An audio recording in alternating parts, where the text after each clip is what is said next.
Hi, my name is Nima, and I'm a food addict from California. As far as I remember, I had a great relationship with food until I didn't anymore. As a child, I was such a happy baby, and everybody called me, you know, chubby, beautiful baby, and they loved me because I was so easy with food, never nagging. I just ate whatever was available. And if I asked for something and I didn't want to eat the available food, they could make me easily happy with something else and replace it with some other kind of food. As long as there was something to eat, I was smiling, laughing, making jokes. I was good at school, so a perfect kid for family. I was 10 or 11 um, that I started being so obsessed about my body. The small town that I was living in my home country in Iran, southern part of in Iran, um, father side of family were living there, and everybody was overweight. I loved them so much, I still do, but I didn't want to look like them. I still don't know why I had those thoughts because nobody talked about it. Nobody, you know, asked me to be on diet or anything. Those days, I thought I'm the biggest kid because I was compared to my siblings and my cousins. But now, when I look at those pictures with all the standards today, I wasn't that big. But I was so obsessed about my body. And I started eating and purging, even if it was regular eating. I had no idea there is a disease such as bulimia. I was growing up in a very conservative family, and in my home country, there was not much talking about these kind of issues or problems. I never heard of the disease until I came to the United States. I was watching a movie and I learned about it. I was in my 20s. Anyway, I was 13 when I started taking laxatives. And it continued with exercising and binging and purging and too much exercise until I was a teenager around 16, 17 when revolution happened in my country, so I couldn't do the exercise that much because it was kind of a crime for women to be outside for running or biking or something like that. So I continued with just purging and taking laxatives. Life became more painful and painful, and I felt the depression. I got married, and nobody in my family or my husband knew about this problem that I had. I love to eat, and I was obsessed with my weight. So I thought I'm a smart person who invented a way to take out the food so I can eat as much as I can, so stay in a regular weight. Until I got pregnant, I was my late 20s. I was by then in the United States. And I was so afraid about hurting my baby. So I stopped urging myself, but I was so lucky as I thought those days that I had morning sickness. So whatever I ate, it came out naturally. I guess I was the only pregnant woman that never complained about that. Until 6 months, I didn't gain that much weight, but between 6 to 9, I started showing that I'm pregnant, and I hated that. Again, a unique pregnant woman that I never liked my belly and didn't enjoy my pregnancy at all. After delivering the baby, I continued eating and eating, so being overweight started in my 30s.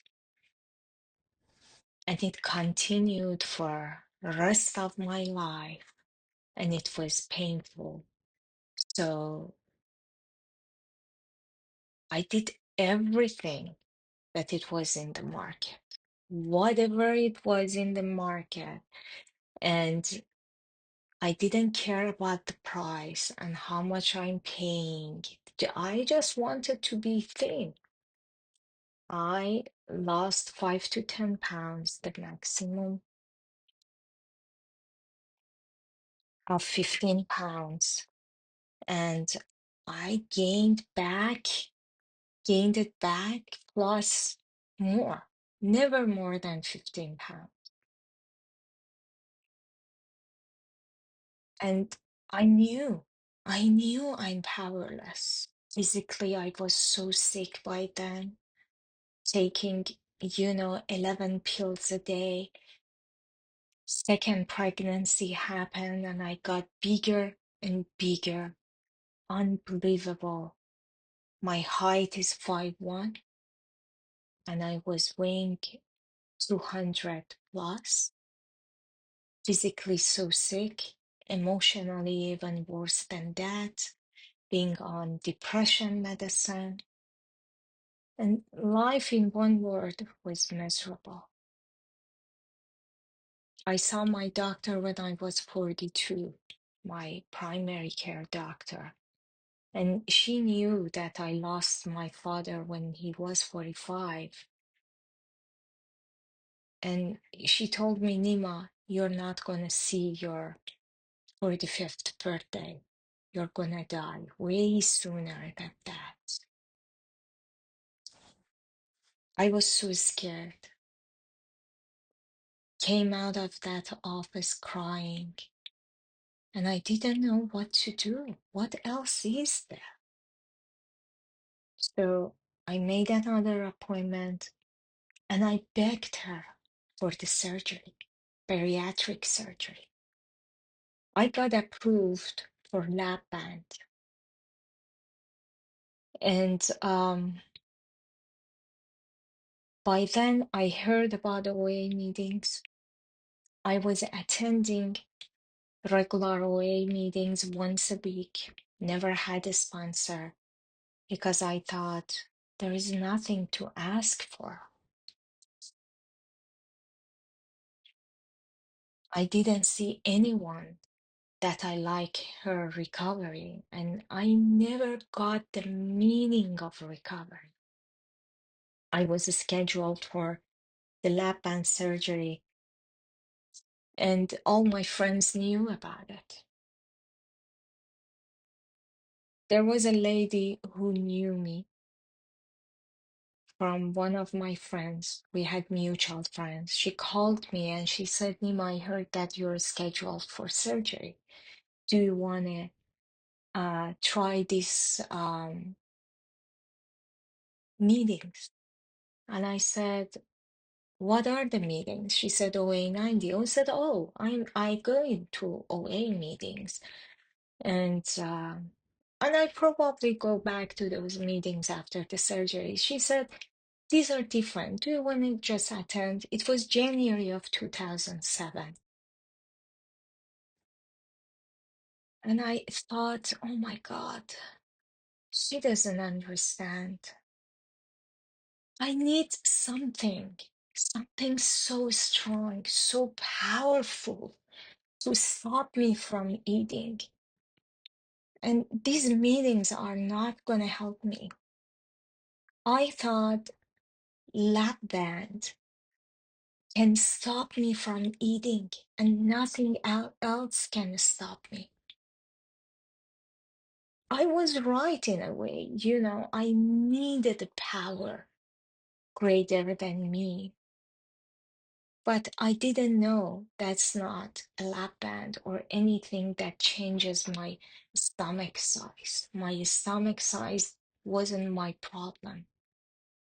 My problem was between my ears, as I heard later in the meetings. It took me 4 months until I stepped in the first OA90 meetings in April of 2007.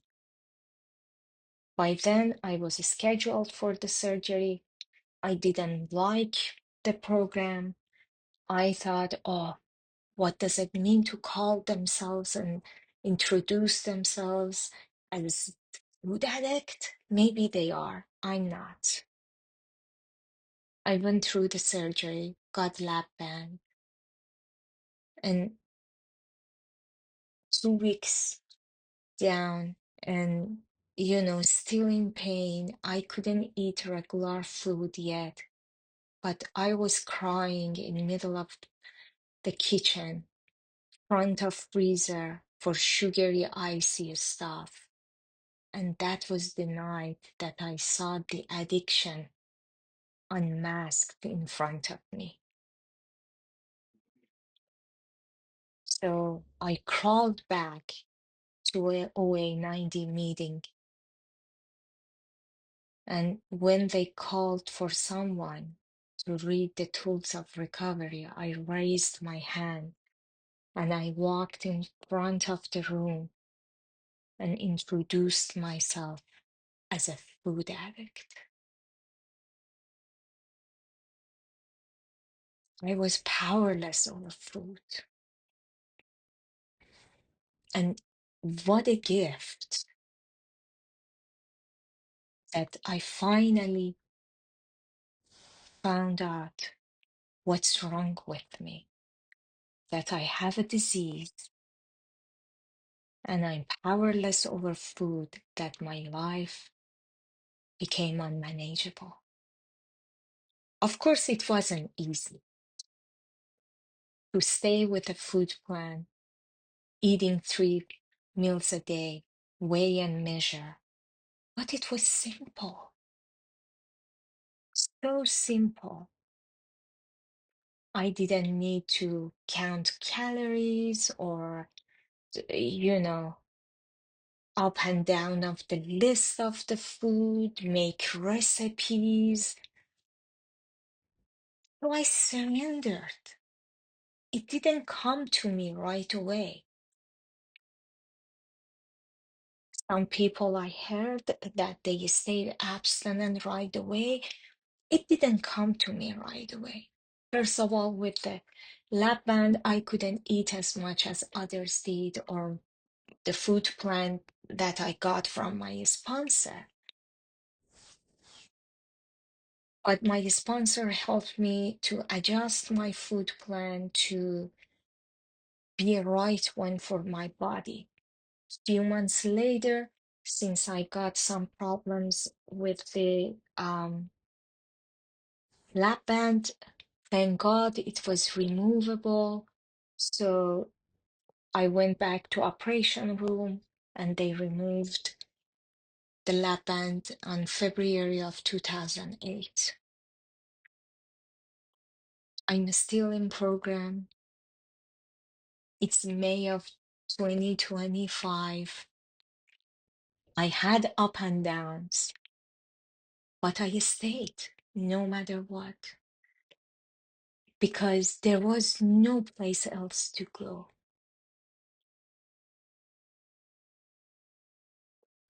Today, after all these years, I still have 3 meals a day. I commit my food and report it to my sponsor. I get up early in the morning, start my day with reading 2 to 3 pages of the big book, 1 page of the Daily Reader, write about them, and do prayer and meditation. I start the rest of my day with my phone calls, calling my sponsor, talking to my sponsees, 3 outreach calls a day. And if I just leave a message, doesn't count for me.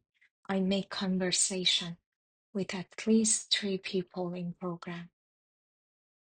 I do service. I do service a lot at different levels, at meeting level, group level, intergroup, region, and world service. I do service a lot with my Iranian fellows in Iran and Region 9, which is Europe, Middle East, and that side of the world. I have attended the World Service Conference twice. And, I read, I write, I care about a lot about anonymity. I don't talk about who's my sponsor and who are my sponsees. And, I make my food night before I pack them, weigh and measure, and pack them for the next day. I have a full-time job. I have my family, and life happens, still up and downs. But instead of stuffing my face, I face my problems. I don't remember how many times I have done steps, but as long as I live, one day at a time, I'm willing to continue because that's the way I can deal with food addiction and compulsive eating. My name is Nima, a food addict from California.